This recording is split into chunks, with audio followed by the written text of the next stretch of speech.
Good morning students. पिछले class में हमने पत्र लेखन में औपचारिक पत्र पढ़े थे। आज हम बात कर रहे हैं अनौपचारिक पत्रों की। सबसे पहले जानना जरूरी है कि अनौपचारिक पत्र कौन से पत्र होते हैं। अपने निकट संबंधियों, मित्रों, माता पिता आदि को लिखे गए पत्र अनौपचारिक पत्र की श्रेणी में आते हैं। माता पिता, भैया, दीदी आदि सभी को लिखे जाने वाले पत्र जो होते हैं ये अनौपचारिक पत्रों की श्रेणी में आते हैं। इनमें किसी औपचारिकता को निभाने की आवश्यकता नहीं होती है, क्योंकि जिनके साथ हमारे निकट संबंध हैं, जो हमारे संबंधी हैं, रिलेटिव्स हैं, उनको ये पत्र लिखे जाते हैं, तो कहीं औपचारिकता की बात ही नहीं होती है। ये इसी कारण अनौपचारिक पत्र कहलाते हैं। इन पत्रों में व्यक्तिगत बातों का उल्लेख होता है। व्यक्तिगत बातें कौन सी होती है? अपनी पारिवारिक बातें हो सकती है, अपनी कोई समस्यात्मक बात हो सकती है, या बड़े भैया से या दीदी से कोई सलाह लेने की बात हो सकती है, या छोटे भाई को समझाने या उसको सही रास्ते पर लाने से संबंधित कोई बात हो सकती है। ऐसे जो पत्र होते हैं ये व्यक्तिगत पत्र भी कहलाते हैं और अनौपचारिक पत्र भी कहलाते हैं। इन पत्रों में अभिवादन व संबोधन पत्र पाने वाले के अनुसार होता है। अगर बड़े हैं तो उनका अभिवादन संबोधन अलग होगा, बराबर वाले हैं तो उनका संबोधन अभिवादन अलग होगा, और जो हमसे छोटे हैं उनके लिए संबोधन और अभिवादन अलग होगा। मैं संबोधन अभिवादन की बात करूं उससे पहले मैं पिछले वीडियो की एक बात कि कौन सी बातें हैं जो हमें एक अच्छे पत्र लेखन के लिए जाननी जरूरी है। तो एक पत्र को प्रभावशाली बनाने के लिए जो 5 बातें मैंने परसों आपको ट्री के माध्यम से समझाई थी, उन पर वापस फोकस करता हूं ताकि इस पत्र में भी आप इन बातों का ध्यान रखें। सबसे पहले है सरल भाषा। पत्र कैसा भी हो, चाहे औपचारिक हो चाहे अनौपचारिक हो, पत्र की भाषा बिल्कुल सरल होनी चाहिए। कठिन शब्दों का प्रयोग करना, लोकोक्तियों, मुहावरों का प्रयोग करना ये बिल्कुल शोभा नहीं देता है। विचारों की सुस्पष्टता होनी चाहिए। जो भी हम विचार लिखें वो बिल्कुल साफ सुथरे होने चाहिए, पढ़ने वाले के आसानी से समझ में आने वाली बात होनी चाहिए। बनावटीपन और उलझाने वाली बातें कदापि नहीं होनी चाहिए। तीसरी महत्वपूर्ण बात है कि पत्र संक्षेप व संपूर्ण होना चाहिए। पत्र छोटा तो होना चाहिए लेकिन उसमें संपूर्णता होनी चाहिए। जो हम बात कहने जा रहे हैं, बात बताने जा रहे हैं, वो पूर्ण होनी चाहिए। हमारे आईसीएसई बोर्ड परीक्षा में जो पत्र पूछा जाता है परीक्षा में, उसमें शब्द सीमा होती है 120 शब्द, ठीक है, और 120 में ही हमें अपनी बात को पूर्ण करना होता है। पत्र प्रभावशाली होना चाहिए। अब कौन सी बातें हैं जो पत्र को प्रभावशाली बनाएगी?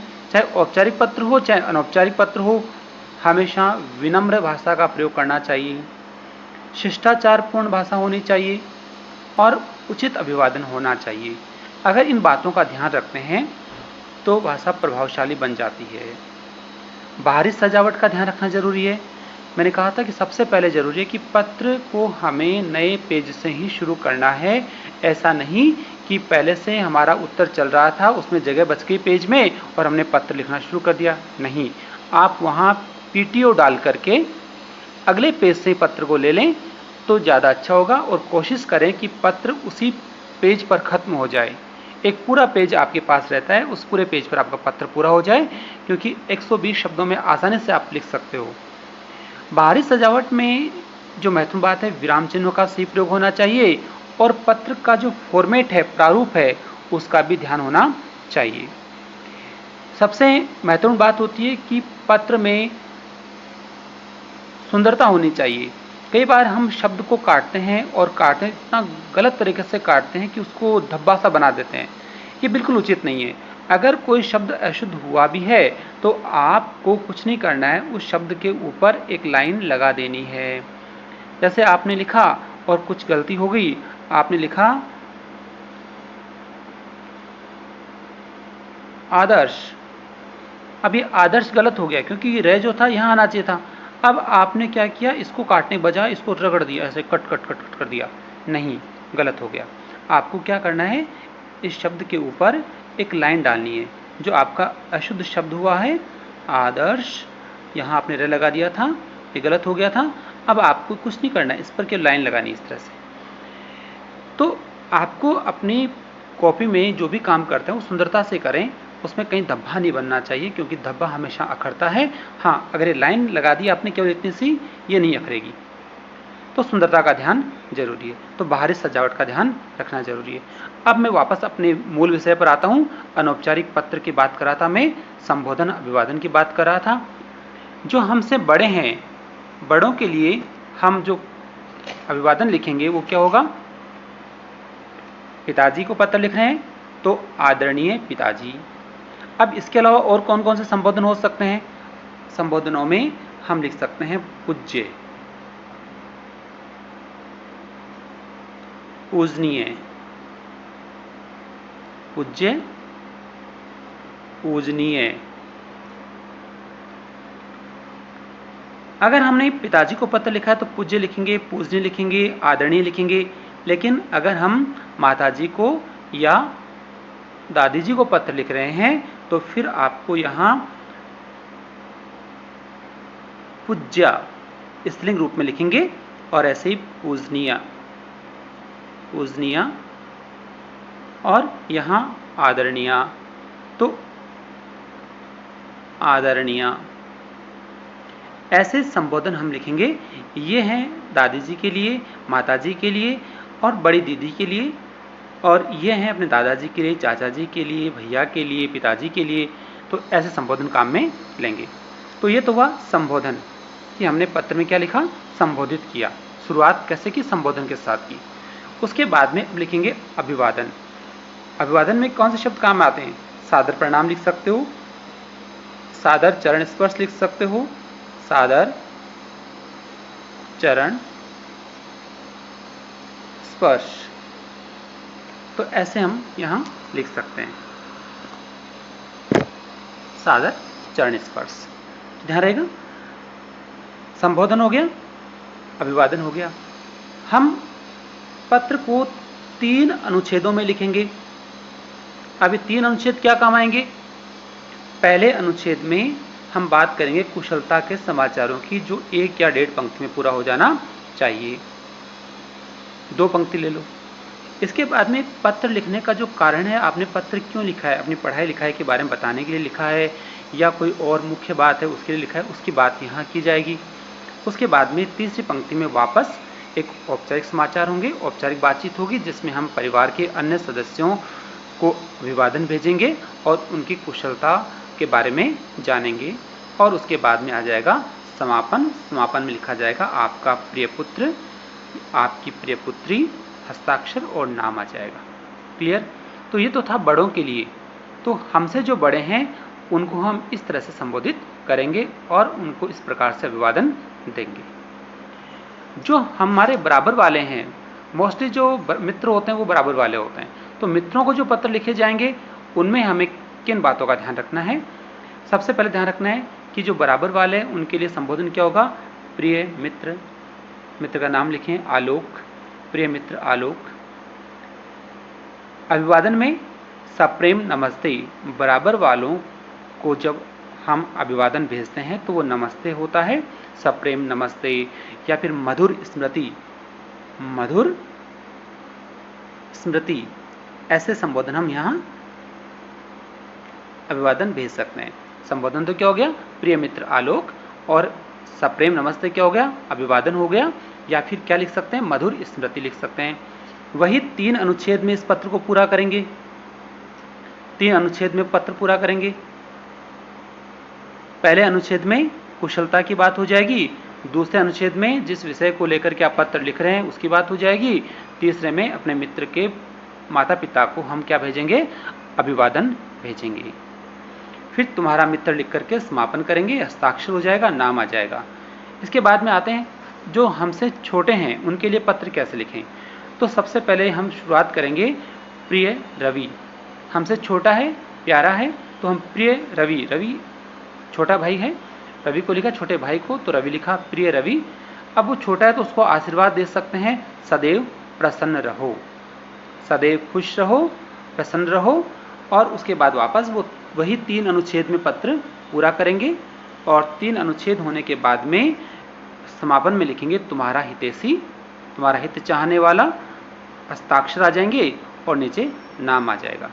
तो इस प्रकार से हम जो अनौपचारिक पत्र होता है वो 3 प्रकार के व्यक्तियों को लिखते हैं। एक तो जो हमसे बड़े हैं उनको लिखते हैं, दूसरे जो हमारे बराबर वाले उनको लिखते हैं, और तीसरा लिखते हैं अपने से छोटों के लिए। क्लियर? अब आते हैं कि अनौपचारिक पत्र का जो प्रारूप होता है वो किस तरह से होता है और उसके जो मुख्य अंग हैं वो कौन कौन से हैं। तो यहां आप ध्यान से देखेंगे प्रारूप। अनौपचारिक पत्र,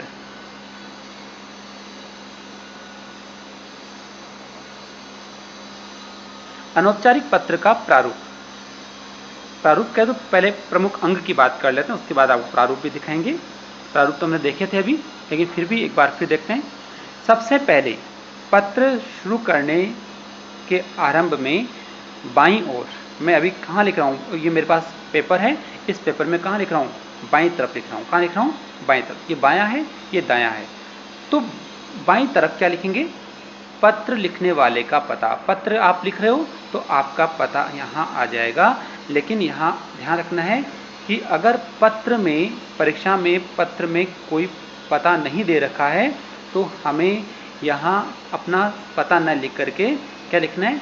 परीक्षा भवन लिखना ही उचित समझना चाहिए। परीक्षा भवन लिख दो और ये पता मान्य हो जाएगा। लेकिन हम वास्तव में पत्र लिख रहे हैं, वास्तव में पिताजी को पत्र लिख रहे हैं, वास्तव में दीदी को पत्र लिख रहे हैं, वास्तव में भैया को पत्र लिख रहे हैं, तो हमें अपना पता यहाँ लिखना होगा, वास्तविक पता लिखना होगा। लेकिन हम परीक्षा में बैठे हैं तो वहाँ फिर हमें परीक्षा भवन लिखना होगा, ये ध्यान रखना होगा। ठीक है? दूसरा अंग जो होगा वो होगा दिनांक का। हमें यहाँ दिनांक लिखने की आवश्यकता नहीं है। पत्र में वही जो हमने पता लिखा उसके जस्ट नीचे दिनांक लिखेंगे, लेकिन दिनांक शब्द लिखने की आवश्यकता नहीं है। हमें क्या लिखना है? इस तरह से तारीख लगानी है, 20 जून 2020। ठीक है? वैसे तो ये मान्य है, लेकिन कुछ इस तरह से भी लिखते हैं। मेरी एक सलाह आप लोगों से कि कभी भी तारीख इस तरह से न लगा करके आप इस तरह से लगाएं, 20 जून 2020, ये ज़्यादा उचित रहेगा। ठीक है? फिर आ जाएगा संबोधन। जैसे मैंने अभी चर्चा की थी, संबोधन कैसे? इस प्रकार से बड़ों के लिए संबोधन आदरणीय, ये संबोधन हुआ। ठीक है ना? आदरणीय संबोधन हुआ ना। संबोधन के बाद में आ जाएगा अभिवादन। जैसे हमने क्या लिखा था? सादर प्रणाम, ये अभिवादन हुआ था। ठीक है? तो अभिवादन में पहले संबोधन हो जाएगा, संबोधन, और उसके बाद में नेक्स्ट पंक्ति में अभिवादन लिखा जाएगा। हाँ, एक बात और ध्यान रखनी है आपको कि पता लिखने के बाद में और दिनांक लिखने के बाद में एक लाइन खाली छोड़ दीजिए। एक लाइन खाली छोड़ना ठीक रहेगा। ठीक है? एक लाइन यहाँ खाली छोड़ेंगे ताकि थोड़ा सा गैप हो जाए। पता, दिनांक और अगले भाग में थोड़ा सा गैप हो जाए, तो आपको एक लाइन खाली छोड़ करके फिर लिखना है संबोधन। जैसे पिताजी को लिख रहे हैं तो आदरणीय पिताजी। अभिवादन में सादर प्रणाम। ठीक है? अब आते हैं विषय वस्तु में। विषय वस्तु को हमें 3 अनुच्छेदों में बांट करके लिखना है। सबसे पहले प्रथम अनुच्छेद। प्रथम अनुच्छेद में क्या लिखेंगे? औपचारिक बातचीत, कुशलता के समाचार। 2 पंक्ति में पूरे हो जाने चाहिए, बहुत लंबा नहीं लिखना है। ठीक है? कुशलता की बात 2 पंक्ति में पूरी करें। मैं यहाँ कुशल हूँ, आशा करता हूँ आप भी कुशल होंगे। ठीक है? आपका पत्र मिला, आपने मेरी पढ़ाई लिखाई के बारे में जानना चाहा। ठीक है? दूसरे अनुच्छेद में अब पढ़ाई लिखाई की पूरी बात आ जाएगी। किस तरह से क्लासेस चल रही है, कैसे पढ़ाई कर रहे हो, कितने घंटे पढ़ रहे हो, कितना कोर्स पूरा हो चुका है ना, और जो एग्ज़ाम्स हुए हैं उनमें कैसे अंक आए हैं, ये सारी जानकारी पढ़ाई के विवरण में आ जाएगी। तो विशेष बात जो थी वो दूसरे अनुच्छेद में आ गई। ठीक है? यहाँ पूरी बात लिखने के बाद में तीसरा अनुच्छेद हो जाएगा। तीसरा अनुच्छेद जो होगा उसमें उचित आदर, स्नेह से संबंधित होगा और अपनत्व भाव से संबंधित होगा, और उसमें परिवार के अन्य सदस्यों के लिए भी अभिवादन होगा। ठीक है, आपने पिताजी को पत्र लिखा है, नहीं घर में दादी जी भी हैं, घर में दादाजी भी हैं, घर में भैया भी हैं, दीदी भी हैं, मम्मी भी है, तो उनका अभिवादन न भूलें। ठीक है, क्या लिखेंगे? आदरणीय दादाजी दादी जी को व मम्मी को मेरा प्रणाम कहना, भैया और दीदी को भी मेरा प्रणाम कहना। अगर कोई छोटा घर में है तो स्नेह भेज सकते हो, है ना, छोटू को बहुत बहुत प्यार या छोटू के लिए बहुत बहुत स्नेह, कुछ ऐसे शब्द यहाँ आ जाएंगे। इसके बाद में आ जाएगा समापन। समापन में क्या लिखेंगे? अगर पिताजी को पत्र लिखा है तो क्या लिखेंगे? आपका प्रिय पुत्र। अगर हमने बड़े भैया को पत्र लिखा है, बड़े भाई साहब को पत्र लिखा है तो आपका अनुज लिखा जाएगा। मित्र को लिखा है तो समापन में लिखा जाएगा तुम्हारा अभिन्न मित्र। अगर छोटे भाई को लिखा है तो लिखा जाएगा तुम्हारा अग्रज, और हस्ताक्षर हो जाएंगे, हस्ताक्षर के बाद में नाम आ जाएगा। इस प्रकार से आपका जो पत्र होगा, अनौपचारिक पत्र, वो 6 अंगों में विभाजित होगा। ये विशेष रूप से आप बात ध्यान रखेंगे। अब हम इसका एक एग्जाम्पल लेंगे जो आपकी पाठ्यपुस्तक है हिंदी व्याकरण, उसी में से लिया गया है। थोड़ा सा उसके आधार पर भी समझ लेते हैं। अनौपचारिक पत्र का उदाहरण देखिए जो आपकी बुक में दे रखा है। अपने पिताजी को पत्र लिखकर उन्हें यह विश्वास दिलाइए कि अब आप कक्षाओं में नियमित रूप से जाने लगे हैं और पढ़ाई में मन लगा रहे हैं। अब तक के व्यवहार के लिए क्षमा याचना भी करें। आपने गलती की, पढ़ाई में ध्यान नहीं दे रहे थे, पिताजी को पता चल गया तो उन्होंने पत्र लिखा आपको। अब आप पिताजी की नाराज़गी दूर करेंगे कि अब आपने पढ़ना शुरू कर दिया है और अपनी गलती की क्षमा भी मांग लेंगे। तो सबसे पहले हमें पत्र को लिखना है इस तरह से। यहाँ सबसे पहले क्या आ जाएगा? पता। मैंने कहा था ना कि स्वयं का पता, जो पत्र लिखता है उसका पता यहाँ लिखा जाता है, स्वयं का पता। अगर हम वास्तव में पत्र लिख रहे हैं पिताजी को तो हमें अपना पता लिखना है। ठीक है, जैसे लिखा है पटेल छात्रावास, कमरा संख्या 3/2 शिमला। ठीक है, पता हो गया। लेकिन अगर हम परीक्षा भवन में बैठे हैं, परीक्षा हॉल में बैठ कर के एग्जाम का पेपर लिख रहे हैं तो उस समय हमें स्वयं का पता न लिख करके यहाँ लिखना है परीक्षा भवन। स्पष्ट हो गई बात? परीक्षा भवन लिखना ही उचित होगा। इसके बाद में स्थान की आवश्यकता नहीं है। स्थान में आप चाहो तो एब से लिख सकते हो या खाली छोड़ सकते हो। फिर नीचे तारीख, आपको दिनांक शब्द नहीं लिखना है, केवल तारीख लगानी, जिस तरह से यहाँ लगाई गई है 30 जुलाई 2020 लगा सकते हो। जो भी आप पत्र लिखते हो जिस तारीख को, वो तारीख यहाँ आ जाएगी। इसके बाद में आपका आ जाएगा संबोधन। मैंने कहा था आपको कि पत्र का पहला अंक तो क्या हो गया? पता हो जाएगा। दूसरा अंक हो जाएगा तारीख। तारीख सही होनी चाहिए, गलत नहीं होनी चाहिए। तीसरा आ जाएगा संबोधन। पिताजी को पत्र लिख रहे हैं तो ये कहलाएगा संबोधन, हमने संबोधित किया है, तो उचित शब्दों से संबोधन होना चाहिए। ये पत्र को प्रभावशाली बनाता है। तो पूज्य पिताजी, इसके बाद में अभिवादन लिखा गया है, सादर प्रणाम, ये अभिवादन हुआ। अभिवादन ये पत्र का चौथा अंग बन गया। ठीक है, अब हमें लिखना है पूरी विषय वस्तु। हम जो पत्र लिख रहे हैं उसके पूरे समाचार यहाँ आ जाएंगे। तो क्या लिखा है? आशा है आप सभी सकुशल एवं सानंद होंगे। मैं भी यहाँ कुशल पूर्वक हूँ। मेरी प्रथम सत्र की परीक्षा का रिपोर्ट आपके पास पहुँच चुकी होगी और निश्चित ही आप मुझसे रुष्ट होंगे क्योंकि परिणाम अच्छा नहीं दिया ना इस बार, इसलिए। ठीक है, तो ये जो बात लिखी ये क्या कहलाई? ये कुशलता की बात हुई। तो पहले बात मैंने कहा 3 अनुच्छेद पूरा करेंगे, तो पहले अनुच्छेद में ये बात आ गई आपकी। पहले अनुच्छेद में तो ये बात आ गई। ठीक है, तो पहले अनुच्छेद में आप इतना लिख देंगे, कुशलता की बात। ठीक है, और पिताजी के पास रिपोर्ट कार्ड पहुंचने की बात बता देंगे। इसके बाद में आप बताएंगे, पिताजी मैं यहाँ नए नगर, नए लोगों के बीच आकर भटक गया था। मुझे करणीय व अकरणीय की समझ नहीं थी। नगरीय चकाचौंध ने मुझ पर ऐसा जादू डाला कि मैं 3 मास तक उससे बाहर ही ना आ सका।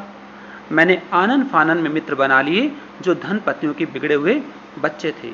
मुझे बात बहुत बाद में जाकर समझ में आई। मैंने उनके कुसंग में पड़कर अपना समय तो नष्ट किया ही, साथ ही आपको भी आर्थिक व मानसिक रूप में चोट पहुंचाई। आशा है आप मेरे पश्चाताप तथा सुधरने के निश्चय को देखते मुझे क्षमा कर देंगे। ठीक है, तो ये पूरी बात आ गई कि पिताजी के पास जो रिपोर्ट गई है, तो आपने अपनी गलती स्वीकार करते हुए अपनी बात को कह दिया कि क्या कारण था कि आप नहीं पढ़ पाए। ठीक है, अब इसके बाद लिखेंगे, मैं नियमित रूप से कक्षाओं में जाता हूँ, समय सारणी के अनुसार खाता, सोता, जागता, खेलता, पढ़ता और मनोरंजन करता हूँ। मैंने अब तक करवाई गई पढ़ाई की भरपाई के लिए कार्यक्रम भी तैयार कर लिया है। प्रतिदिन 2 घंटे अतिरिक्त रूप से पुराने पाठ्यक्रम के लिए लगाता हूँ, रिवीजन हो जाता है। मुझे दूसरे तल पर ही एक ऐसा विद्यार्थी मिल गया है जो पढ़ाई में बहुत तेज है। वह मुझे गणित व विज्ञान समझने में सहायता करता है। मैंने अपने अध्यापकों से भी अपने अतीत के व्यवहार के लिए भरी कक्षा में क्षमा याचना कर ली है। आशा करता हूँ आगामी सत्र की परीक्षाओं की रिपोर्ट ही आपके मन में मेरे प्रति विश्वास एवं खोया हुआ स्नेह पुनः पैदा कर सकेगी। और फिर अंत में लिख देंगे, पूज्य माताजी को सादर प्रणाम, वसुधा को स्नेहाशीष। तो मैंने कहा था कि इस पत्र को आपको 3 अनुच्छेदों में बांटना है। पहले में कुशलता की बात, दूसरे में जो पत्र का मूल विषय है, जिस बात को लेकर के आप पत्र लिख रहे हैं उसकी बात करेंगे, और अंत में वापस घर के अन्य सदस्यों को अभिवादन भेजेंगे। और ये पत्र जो था आपकी कुछ कमी के कारण था, आपकी गलती के कारण हुआ था ऐसा, इसलिए आपने क्या किए, क्षमा याचना भी कर ली है और साथ में विश्वास भी दिलाया है कि आगे से कभी ऐसा नहीं होगा। आपने अपने आप को सुधार भी लिया है।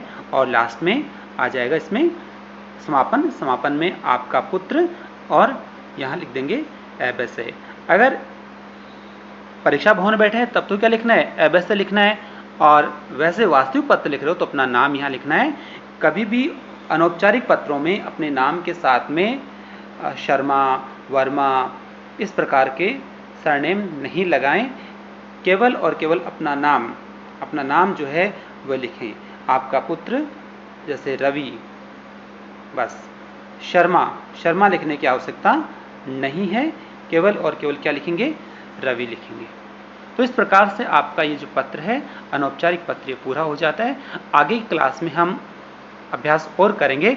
आप अपनी पुस्तक से औपचारिक और अनौपचारिक पत्र को पढ़ें और जैसा मैंने समझाया है उसके आधार पर आप